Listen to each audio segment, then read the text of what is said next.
Marvel cinematic universe में eternals जल्द ही आने वाले हैं, तो मैंने सोचा क्यों ना इस मूवी से पहले इस पर बेस्ड कॉमिक सीरीज स्टार्ट की जाए। तो मार्वल कॉमिक्स में इटर्नल्स वॉल्यूम के अनुसार रिलीज हुए हैं। वॉल्यूम 1 है ओरिजिनल, जिसे लिखा था सर लेजेंड जैक कर्बी ने। वॉल्यूम 2 में थॉर की स्टोरीज के जरिए इटर्नल्स को मार्वल यूनिवर्स में इंट्रोड्यूस करवाने की कोशिश की गई थी, और वॉल्यूम 3 में नील गैमन ने इसे एक नए तरीके से पेश किया था। तो हम स्टार्ट करेंगे वॉल्यूम 3। ध्यान देने वाली बात यह है कि इस कॉमिक्स की टाइमलाइन सिविल वॉर के जस्ट बाद की है, जहां कैप्टन अमेरिका का मर्डर हो चुका है, आयरन मैन अपनी अलग टीम माइटी एवेंजर्स चला रहा है, और स्पाइडरमैन सुपर हीरो अकॉर्ड्स के खिलाफ जाकर अपनी अलग टीम बनाकर क्राइम फाइटिंग कर रहा है। और इन्हीं सारी इंसिडेंट्स के बीच हमें इटर्नल्स दिखने स्टार्ट होते हैं, जिसका मतलब है यहाँ इटर्नल्स की ओरिजिन वगैरह नहीं दिखाई जाएगी, बल्कि हमें सीधे इतने सालों बाद मॉडर्न वर्ल्ड में दिखेंगे। तो अगर आपको इटर्नल्स कौन है ये नहीं पता, तो आप प्लीज़ पहले हमारी ये वीडियो देखें, जहाँ मैंने मेजर इटर्नल्स का इंट्रोडक्शन किया है और बताया है उनके बारे में। इस वीडियो के बाद आप कंफ्यूज नहीं होंगे और इस कॉमिक सीरीज़ को अच्छे से एंजॉय कर पाएंगे। और अगर आपको पता है कि इटर्नल्स कौन है, तो आगे बढ़ते हैं। और अगर आप एक इंडियन सुपर हीरो लवर हैं, तो हमारे दूसरे चैनल को जरूर सब्सक्राइब करें, वहाँ जल्द ही गिव अवे होने वाला है। सेलेस्टियल्स ऐसे कॉस्मिक बींग्स जो साइज़ में ह्यूमन से बहुत बहुत बड़े होते हैं। वो अपनी हाईटेक्स मशीन का यूज़ कर अलग अलग प्लैनेट पर ज़िंदगी बसाते हैं और वहाँ के जीवों को टेस्ट करते हैं। सालों सालों बाद वो वापस आते हैं अपनी क्रिएशंस को चेक करने के लिए, उन्हें जज करने के लिए। अगर उनकी क्रिएशन उनके चैलेंजेस पर खड़ी नहीं उतरती, तो उस प्लैनेट से उस पूरी स्पेसीज़ का वो नामो निशान मिटा देते हैं। जब सेलेस्टियल्स पहली बार अर्थ पर आए, तो उन्होंने 2 प्रजाति डेविएंट और इटर्नल्स बनाए। इटर्नल्स दिखने में मनुष्यों की तरह थे, उनके पास स्पेशल एबिलिटीज़ थीं, पावर्स थीं, और डेविएंट्स का कोई रूप नहीं था। दोनों स्पीसीज़ में लगातार लड़ाइयाँ हुई, वो आज भी हमारी दुनिया के बीच हैं, पर इटर्नल्स अपनी याददाश्त भूल चुके हैं। उन्हें एकजुट होना होगा डेविएंट्स के खिलाफ और सामना करना होगा सेलेस्टियल्स का, क्योंकि वो देने आ रहे हैं अर्थ पर अपना जजमेंट।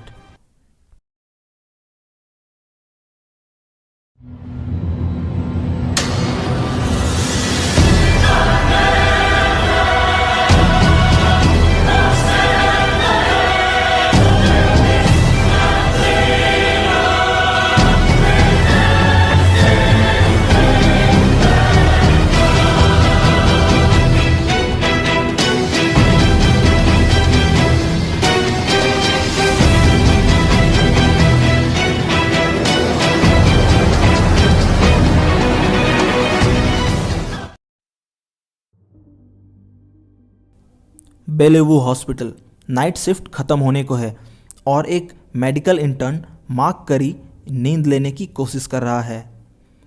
एक अच्छी रात में जब ज़्यादा काम नहीं होते, तो 5:30 तक हॉस्पिटल शांत हो जाता है और मैं एक खाली बेड पर भी नींद ले सकता हूँ। पर अगर मैं सोचने की कोशिश करूँ कि मैं डॉक्टर क्यों बना, तो मुझे समझ नहीं आता। मैं तो आशा करता हूँ कि मुझे ऐसे सपने आए जिसमें मैं एक फरारी को रेसिंग ट्रैक पर भगा रहा हूँ, पर मेरे सपने ऐसे नहीं होते। वो थोड़े अजीब से होते हैं, जैसे 2 अजीब से क्रिएचर मुझे कैदी बनाकर ले जा रहे हो। फिर हम देखते हैं उसके सपने में 2 क्रिएचर उसे खींचकर ले जा रहे हैं, जिसमें से एक कहता है तुम्हारी स्पीड अब किसी काम नहीं आएगी। पीछे से आवाज़ आती है उसे जाने दो। फिर हम देखते हैं इटर्नल्स के लीडर इकारिस को। वो क्रिएचर्स बोलते हैं कि हम अर्थ के रूलर्स हैं, हम तुम्हारी क्यों सुने। जिस पर इकारिस कहता है तुम सिर्फ फुलिश डेविएंट्स हो और अर्थ के रियल रूलर्स वापस आ गए हैं। फिर हम देखते हैं वहाँ एक बहुत बड़े कॉस्मिक बीइंग को, जो है सेलेस्टियल्स। और फिर अचानक से मार्क करी की नींद खुल जाती है। वो रेस्ट रूम की तरफ जाता है। करी अपने मोबाइल चेक करता हुआ कहता है 3 मैसेजेस हैं। एक मेरी गर्लफ्रेंड के, जो कह रही है कि अब वो मेरी एक्स गर्लफ्रेंड है। दूसरी के वो मेरी प्यारी बिल्ली को भी ले गई है। तीसरी स्टूडेंट लोन कंपनी वालों की है, जिनके इरादे कुछ ठीक नहीं लग रहे। मुझे ज़रूरत है किसी गुड न्यूज़ की। तभी एक गोल्डन कलर की आंखों वाला एक व्यक्ति वहाँ आता है। डॉक्टर करी, मेरे पास आपके लिए गुड न्यूज़ है। हाँ यार, मुझे गुड न्यूज़ की बहुत सख्त ज़रूरत है। अगर मैं कहूँ कि आप एक इमॉर्टल हैं और लगभग 500,000 सालों से इस अर्थ पर हैं, आपको एलियंस ने यहाँ भेजा था ताकि आप इंसानों और अर्थ की रक्षा कर सके, और आपके पास ऐसी पावर्स हैं जिसके बारे में आप सोच भी नहीं सकते, तो आप इस पर क्या कहेंगे। इस पर मैं कहूँगा कि मुझे अकेला छोड़ दो और तुम अपना ये जो भी रिलीजन मुझे बेचने आए हो वो मुझे नहीं चाहिए। मैं बहुत थका हुआ हूँ और अगर तुम नहीं माने तो मुझे हॉस्पिटल की सिक्योरिटी बुलानी पड़ेगी। करी वहाँ से चला जाता है, ये सोचते हुए कि ये बातें तो मेरे सपनों से भी ज़्यादा पागलपंती वाली थी। पर ये था कौन? ऐसे गोल्डन आंखें कहीं ना कहीं तो मैंने देखी है। और जब करी पीछे मुड़कर देखता है तो वो शख्स वहाँ से गायब हो चुका था। करी थक कर पसरा हुआ अपने सोफे पर कोई टीवी शो देख रहा होता है जो स्प्राइट नाम के एक टीनेज सेलिब्रिटी के बारे में था। वो मन ही मन सोचता है कि पेंडिंग बिल्स, कोई गर्लफ्रेंड नहीं, कोई बिल्ली नहीं, पिछले 36 घंटे में मैंने 12 सर्जरी की है, एक लाश को भी मॉर्ग पहुंचा चुका हूं और एक पागल से मिला हूं जो अपना रिलीजन बेचने आया था। तभी विंडो पर टैपिंग की आवाज़ होती है। कहीं ये मेरी बिल्ली तो नहीं? शायद मेरी गर्लफ्रेंड ने इसे वापस कर दिया हो। और विंडो की सील्ड ऊपर करते ही उसे वही शख्स नज़र आता है जिससे वो सुबह मिला था। मिस्टर करी, मार्क, मुझे बात करनी है, बहुत ज़रूरी। तुम ऊपर कैसे आए इस रास्ते से? मेरा नाम हैरिस है, आइक हैरिस। मार्क, तुमने कभी सोचा कि यहाँ अर्थ पर जीवन की उत्पत्ति कैसे हुई?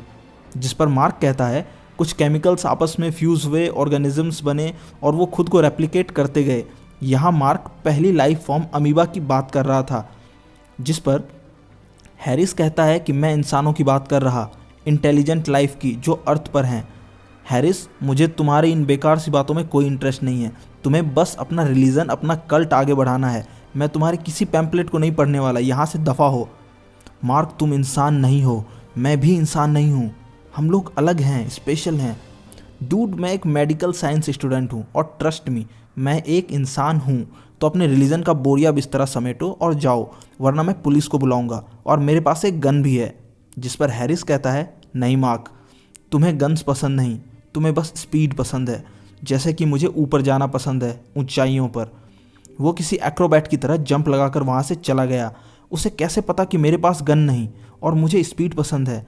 ये शहर वाकई पागलों से भरा हुआ है। मुझे सचमुच गन लेनी होगी। हम आगे देखते हैं एक सर्सी नाम के लेडी को जो अपने फ्रेंड एबिगल के यहाँ सुबह सुबह कॉफ़ी लेकर पहुँची है क्योंकि उसे कुछ पैसे उधार चाहिए। जिस पर एबी पूछती है कि उसे पैसे क्यों चाहिए। मेरा रूम रेंट, मेरा लैंडलॉर्ड आजकल मुझे सीढ़ियों पर ही दिखता रहता है और अब वो मेरी फ्लैट के लॉक्स भी चेंज कर देगा। एबी कहती है कि कोई जॉब ढूंढ लो। जॉब तो है मेरे पास। सर्सी, पार्टी में जाना कोई जॉब नहीं होता। सर्सी कहती है, पर पार्टी ऑर्गेनाइज करना तो जॉब होता है।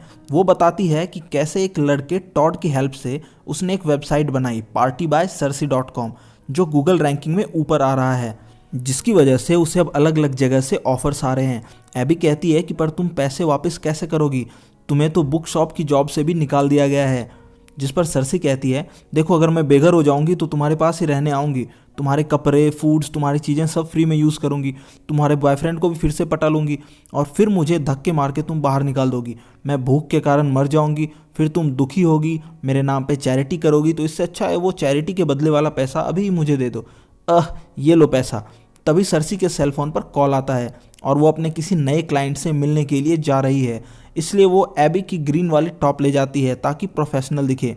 और जाते जाते अभी कहती है कि तुमने कहा कि तुम्हारे बेएफ को फिर से चुरा लूँगी, इसका क्या मतलब है? इस पर सर्सी बातों को घुमा देती है और वहाँ से निकल जाती है। आगे हम देखते हैं इकारिस एक ऊंची बिल्डिंग के सबसे टॉप पर खड़ा है जहाँ बहुत तेज स्नोफॉल हो रहा है। उसे पुरानी मेमोरीज याद आती है जहाँ वो अपने रियल फॉर्म में है और ठंडे पहाड़ों में है। उसके पास में खड़ी थीना पूछती है, कभी सोचा है तुमने कि हमें ये जगह क्यों पसंद है? इकारिस कहता है, क्योंकि ये जगह इंसानों से दूर है। टेम्परेचर कम होने पर हम अच्छे से सोच पाते हैं। जिस पर थीना कहती है, इंसान इसलिए यहाँ से दूर हैं क्योंकि गर्म जगहों पर रहने के लिए उन्होंने खुद को अडॉप्ट कर लिया है। तुम एक स्वीट मैन और अच्छे पार्टनर हो, पर तुम अच्छे थिंकर नहीं हो। तभी नीचे से कोई आवाज़ लगाता है और इकारिस अपनी यादों से बाहर आ जाता है। दो अनजान लोग उसे नीचे उतारकर उसकी बहुत पिटाई करते हैं और उसे बिल्डिंग से नीचे फेंक देते हैं। इसके साथ ही वो लोग उसकी ओर एक अजीब सा इलेक्ट्रॉनिक बॉम्ब छोड़ते हैं जो कि एक बड़े एक्सप्लोजन के साथ फट जाता है। आगे हम देखते हैं सर्सी अपने क्लाइंट से डील कर रही है। ये क्लाइंट एक रशियन कंट्री वोरोजिका के लीडर्स में से थे जो चाहते थे कि एक बड़ी पार्टी रखी जाए, बड़े साइंटिस्ट पूरी दुनिया से यहाँ आए और पार्टी ऐसी हो कि आगे से कोई ये ना कहे कि उसने वोरोजिका नाम के कंट्री के बारे में कभी नहीं सुना। वो सर्सी को उसकी बजट और उसकी फीस बताते हैं। तो मिस सर्सी, हम चाहते हैं कि न्यूयॉर्क के फेमस लोग आए, बड़े से बड़े साइंटिस्ट आए। हमारे पास वुल्फ्स और बेयर हैं, वो चाहे तो हंटिंग पर भी जा सकते हैं, पर क्या आप उन सब को बुला पाएंगी? जिस पर सर्सी कहती हैं कि मैं किसी से कुछ भी करवा सकती हूँ, और इतने पैसों के लिए तो मैं ऐसी पार्टी अरेंज करूँगी कि आप याद रखेंगे मिस्टर ड्रोइस। ड्रोइस सर्सी को एक लेडी के साथ भेज देता है जो उसे उसकी फ़ीस और गेस्ट्स की लिस्ट देगी। उनके जाने के बाद ड्रोइस के साथ वाला इंसान कहता है कि ये बहुत रिस्की है ड्रोइस, अगर मॉस्को में किसी को पता चला तो तुम डरपोक हो, किसी को पता नहीं चलेगा। अगले दिन बेलेवू हॉस्पिटल के सामने रिपोर्टर्स की भीड़ थी, जिससे बचता हुआ मार्क करी अंदर पहुंचता है। पहुंचने पर नर्स ने बताया कि कल रात पास में ही कोई टेररिस्ट अटैक हुआ है और सब लोग मारे गए सिवाय एक मिरेकल सर्वाइवर के। जिस पर करी कहता है कि क्या वो सर्वाइवर लंबा सा है, ईंट की दीवार टाइप दिखता है? हाँ, पर तुम्हें कैसे पता? बस एक लकी गैस था। करी उस पेशेंट के चैम्बर में जाता है। हाय मार्क, तुमने मुझे पहचाना कैसे? तुम्हारे सांस लेने के पैटर्न से। मुझे लंबे अरसे से तुम्हारे ब्रीदिंग पैटर्न का पता है। तो क्या अब तुम मेरी बात सुनोगे? करी मान जाता है और हैरिस उसे कल आने को कहता है जब तक वो हील ना हो जाए। Stark Tower. थीना एलियट स्टार्क इंडस्ट्रीज के लिए एक नए वेपन पर काम कर रही है और उसके हस्बैंड का कॉल आता है कि उन्हें एक रशियन कंट्री वोरोजिका के एम्बेसी से इनविटेशन आया है। बहुत बड़ी पार्टी है, तो क्या हम अपने बच्चे जोई के लिए किसी बेबी सीटर को अरेंज करें? थीना का हस्बैंड थॉमस आगे कहता है कि अगर तुम लोग मास डिस्ट्रक्शन के लिए वेपन बना रहे हो तो एक ऐसी वेपन क्यों नहीं बनाते जो ट्रक हो और मशीन में कन्वर्ट हो जाए, जिसे चलाकर मैं जोई के पीछे पीछे भागूं। आहा, इसे मैं अपने नेक्स्ट प्रोजेक्ट में शामिल करती हूँ। थॉमस सॉरी, काम आ चुका है, मिलते हैं, बाय। हम देखते हैं टॉनी स्टार्क कुछ आर्मी पर्सनल्स के साथ वहाँ आया होता है वेपन के डेमोन्स्ट्रेशन देखने के लिए। थीना सभी को ग्रीट करती है और एक सेफ्टी गॉगल पहनने को बोलती है। वो बताती हैं कि हमारा एम था एक ऐसा लाइट बॉम्ब बनाना जो कुछ देर के लिए लोगों को अंधा कर दे, पर बस ये टेम्पररी हो और इससे उनकी आंखों में रेटिना में कोई प्रॉब्लम ना आए। थीना गॉगल्स नहीं पहनती ताकि वो इसके इफ़ेक्ट्स को दिखा सके।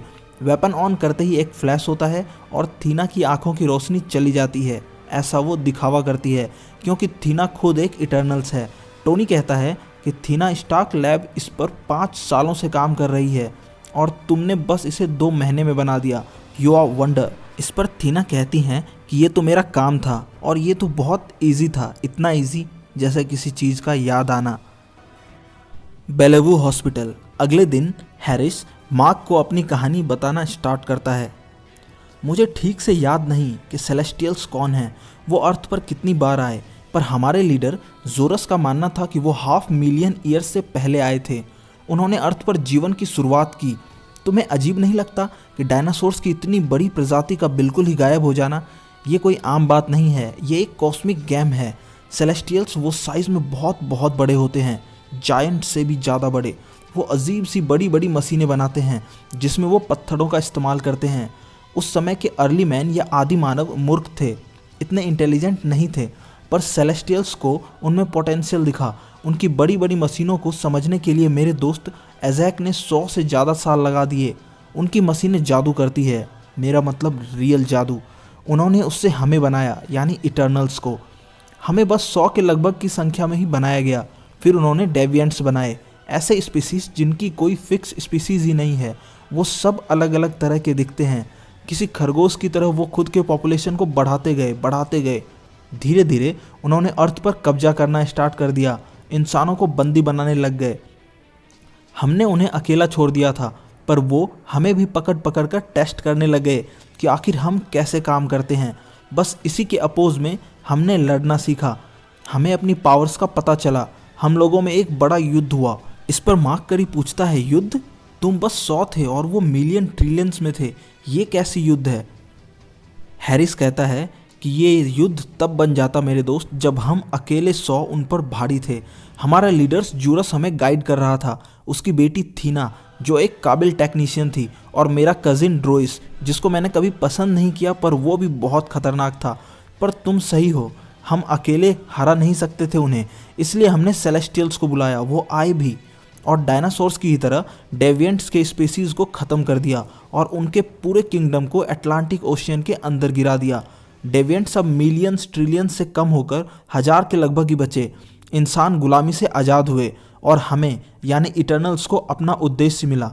हमने ह्यूमैनिटी को इनकरेज किया, उन्हें खेती सिखाई, उन्हें आग का सृजन करना सिखाया। हम सबके पास अलग अलग स्किल्स थे और तुमने मक्कारी, हाँ यही तुम्हारा असली नाम है, मक्कारी। तुमने उन्हें लिखना सिखाया, पढ़ना सिखाया, उन्हें आर्ट करना सिखाया। वो तुम्हें ऑरिसिस बुलाते थे।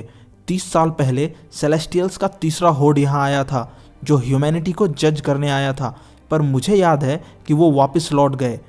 इससे ज़्यादा मुझे कुछ याद नहीं। बहुत सारी चीज़ें अभी भी धुंधली है और मैं याद करने की कोशिश कर रहा हूँ।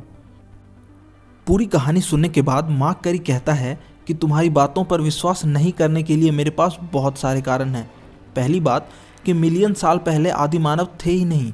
उस समय सिर्फ बंदर हुआ करते थे अपने एंशिएंट फॉर्म में। और तुम्हारे थर्ड होड़ की अगर बात करें तो ये बस 30 साल पुरानी है, 1970s की। अगर इतने बड़े एलियंस यहाँ आए होते तो लोगों ने नोटिस किया होता, एटलीस्ट डिस्कवरी वालों को तो पता ही होता। और उस वक्त तो मैं पैदा भी नहीं हुआ था। और ये बताओ, अगर मिलियन साल पहले डेविएंट्स 1000 के लगभग ही बचे तो उन्होंने फिर से ब्रीड क्यों नहीं किया? अभी तक तो वो फिर से अपनी स्ट्रेंथ बढ़ा लेते। और तुम इटर्नल्स आपस में ब्रीड कर सकते हो? हाँ। और इंसानों के साथ ब्रीड कर सकते हो? शायद हाँ। तो फिर ये बताओ कि अगर ऐसा है तो तुम मिलियन सालों से हो, तुमने पूरे अर्थ को पॉपुलेट क्यों नहीं किया? हमारे वंशज तो तुम होने चाहिए और पूरी अर्थ आज इटर्नल से बड़ी बड़ी होती। हम सब इटर्नल्स होते। तुम्हारी थ्योरी का कोई सेंस नहीं है। इस पर हैरिस कहता है, पर मैं एक पावरफुल बॉम्ब से बचा हूँ, मैं इतनी जल्दी हील हो गया। तुम्हें ये अजीब नहीं लगता? इस पर मार्क कहता है कि दुनिया बहुत अजीब है डूड। आजकल स्पाइडरमैन जैसे सुपर हीरोज़ हैं जिनके पास अजीब सी पावर्स हैं।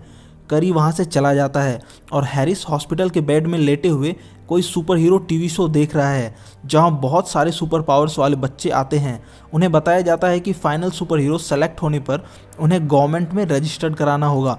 ऑब्वियसली ये सिविल वॉर के बाद से प्रैक्टिस में है।